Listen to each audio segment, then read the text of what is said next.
The Hanging Gardens are supposedly located in Babylon, near present-day Hilla, Babel in Iraq. They are said to have been constructed under the reign of King Nebuchadnezzar III, around 600 BCE, to please his homesick wife, Amytis of Media, who longed for the green hills of her homeland.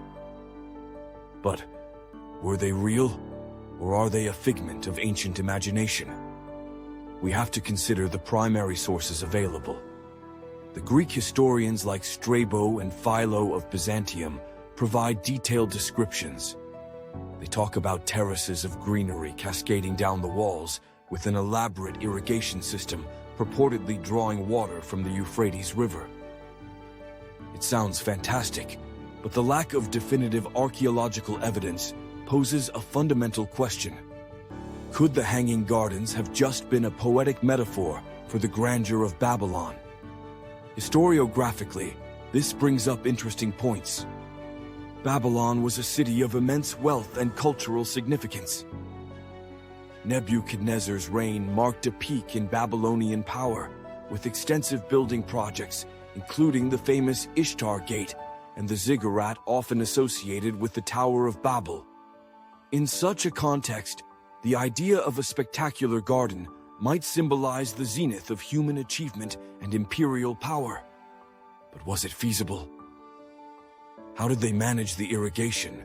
Could they have used a kind of early siphoning or chain pump system?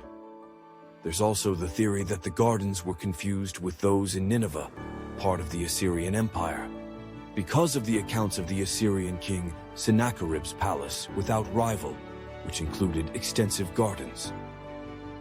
This suggests a historiographical mix-up, where the wonders of one civilization were attributed to another. Now, let's consider how future generations viewed the story. The gardens captured the imagination of people across centuries, encapsulating the allure and mystery of the ancient Near East. They have been romanticized in literature and art, often symbolizing the lost prosperity and beauty of ancient times. But the lack of hard evidence makes their historical existence one of the greatest enigmas of the ancient world.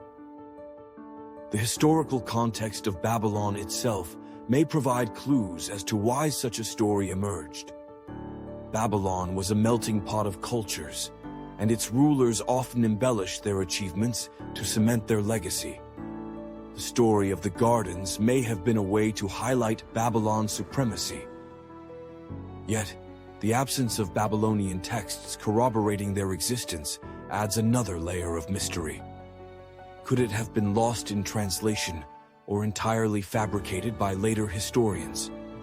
Thinking historiographically, the debate over the gardens can also be seen as a reflection on the reliability of ancient sources and the gaps in our understanding of ancient civilizations. It challenges historians to consider the role of myth and memory in the construction of historical narratives. Is there something I've overlooked?